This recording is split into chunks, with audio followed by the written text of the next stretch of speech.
Mapagbalang araw po sa atin lahat. Christopher Min, nilinaw ang dahilan ng pagsusuot ng shades ni Daniel Padilla. Dahil marami nga pong netizens ang napapansin na kahit hating gabi na ay naka-shades pa rin si Daniel. Dagdag pa ng mga netizens, gabi na at wala ng araw ay naku po, naka-shades pa rin si Daniel Padilla.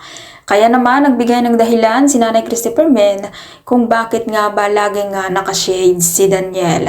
Ayon kay Nanay Christopher Min, kung lalaliman lang natin ang ating pag-intindi sa ginagawa ni Daniel, yan daw ay pangtago ng insekuridad ng tao. Pero nilinaw ni Nanay Christopher Min na wala namang dapat na ika-insecure si Daniel dahil nga po si Daniel ay gwapo at marunong umarte. At higit sa lahat, naku po, may pangalan na si Daniel sa industriya.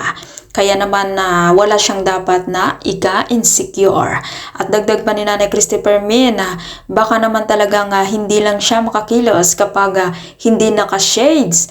At mas komportable nga pong naka-shades si Daniel kapag humarap sa maraming tao. At kung ikaw ang tatanungin, ano nga ba ang posibleng dahilan kung bakit lagi nga pong naka-shades si Daniel Padilla kahit hating gabi na.